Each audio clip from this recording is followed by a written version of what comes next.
S obzirom da smo prije nekoliko dana odradili temu kada je pravo vrijeme da se izvadi mrkva iz zemlje, vrijeme je da odradimo i onaj dio skladištenja. To je vrlo važan proces jer o tome ovisi koliko dugo ćemo moći uživati u predivnim, a svježim korijenima mrkve. Najadekvatniji način skladištenja mrkve jeste odlaganje u odgovarajuće kutije, kombinirajući ih sa pijeskom, mahovinom ili pidevinom. U današnjem videu ćemo vam pokazati kako je to najlakše uraditi, a računamo naravno na vašu podršku, kao i uvijek do sada.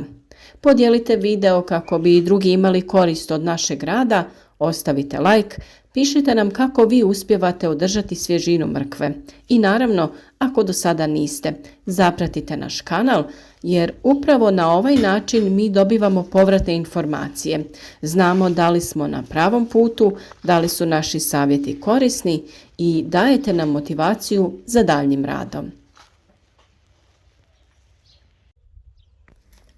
Mrkva se smatra povrtlarskom vrstom iz porodice Apiaceae, štitarki, koja je zbog visoke razine beta-karotena postala nezaobilazna vrsta u svakodnevnoj ljudskoj prehrani. Smatra se da mrkva ima pozitivan utjecaj na ljudsko zdravlje kao i svako povrće, a naravno da u nekim segmentima to ima veći utjecaj, kao na primjer u poboljšavanju vida, što nam i sam presjek mrkve daje naslutiti. Vjerujem da ste primijetili sličnost između presjeka mrkve i ljudskog oka, kao što je i slučaj kod raznog drugog povrća koje sliči na organe kojima je korisno. Svjedoci smo vrlo čestog propadanja mrkve uslijed skladištenja tokom zimskog perioda. Razlog tome je promjena ambijenta skladišnog prostora u odnosu na zemljišni medij, kao i izmijenjene mikroklimatske uslove. Tu prije svega mislimo na promjenu temperatura, vlažnost zraka, koji imaju velik utjecaj na samu kakvoću korijena. Ono što je prvobitno najvažnije kreće od same sjetve, pravilna priprema zemljišta.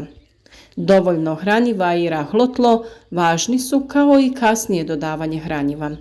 A tu je i vrlo bitan korak prorjeđivanja mladih biljaka mrkve kako bi joj osigurali dovoljno prostora da naraste u krupne i lijepe korijene mrkve. Slijedeći ove korake, samim tim dobivamo kvalitetne, zdrave i otporne korijene mrkve, pa to rezultira njihovom dugotrajnošću tokom skladištenja. Jedna od mjera koja može doprinijeti većoj otpornosti mrkve naspram niskih temperatura nakon vađenja iz zemljišta je ostavljanje mrkve što duži vremenski period u tlu sa ciljem produkcije veće količine škroba i šećera, čime se direktno povećava stupanj otpornosti te povrtlarske vrste. Ukoliko se provodi ta mjera, neophodno je obratiti pozornost na pravovremeno vađenje mrkve prije nastupanja mraza. Također važan korak jeste malčiranje mrkve. Na taj način se osigurava dovoljno vlage tokom uzgoja, štiti se tlo od razvoja korova, a deblji sloj malča pri samom kraju uzgoja štiti korijen od temperaturnih oscilacija. Kako bi mrkva duže bila zaštićena, stavite deblji sloj sjena, slame ili suhe trave koju ste osušili nakon košnje. Vađenje mrkve iz tla odradite ovisno od vremena sijanja, otprilike 120 dana nakon. Najbolje vrijeme za to je kraj oktobra i početak mjeseca novembra. No to također ovisi o klimatskim uslovima i stanju biljke. Ukoliko je lisnati dio biljke krenuo da se suši, tada je bolje korijen izvaditi. Naime, biljka bi se u vlažnim i hladnijim uslovima krenula obnavljati, razvijeti novu lisnu masu, što bi crpilo korijen i narušavalo njegovu kvalitetu. U cilju prevencije nastanka određenih oboljenja, kod svih povrtlarskih vrsta, pa i kod mrkve, ne preporučuje se vađenje u periodu neposredno nakon kišnih padalina, jer se otežava ekstrakcija, to jest vađenje korijena. Ubrano povrće nije dozvoljeno prati, jer se time povećava infekcijski potencijal za nastanak truleži. Najadekvatniji način čišćenja ubranog povrća jeste površinsko odstranjivanje ostataka zemlje laganim otresanjem ili laganim pokretima ruke. Prije skladištenja preporučuje se ubranu količinu mrkve razasuti u jednom sloju i ostaviti određeni vremenski period da se prosuši. Taj proces se nipošto ne smije obavljati na direktnom suncu, nego na mjestu gdje je hladovina. Ukoliko se primijete mehanički oštećeni plodovi, njih je neophodno odstraniti. Čak i mala oštećenja s vremenom prelaze u velik problem, te u toku skladištenja mogu uzrokovati propadanje i prethodno zdravi mrkvi. Preduslov za kvalitetno čuvanje korijena mrkve jeste odsijecanje zelenog lisnatog dijela uz ostavljanje 2 do 3 cm vanjskog tkiva, te se potom skladišti odlaganjem u kutije sa dodatkom pijeska, mahovine ili piljevine. Za početak je potrebno uzeti drvenu ili plastičnu kutiju na kojoj se prave perforacije sa ciljem omogućavanja strujanja zraka između uskladištenog povrća. Ukoliko se kao vlažni medij koristi pijesak, obavezno ga je umjereno navlažiti, te redanje započeti slojem pijeska. Nakon što se formira prvi ujednačeni sloj, pristupa se redanju mrkve, to jest postavlja se horizontalno uz stvaranje određenog razmaka sa ciljem onemogućavanja nastanka truleži. A ukoliko koristite kantu, u tom slučaju plodove mrkve okrenite vertikalno.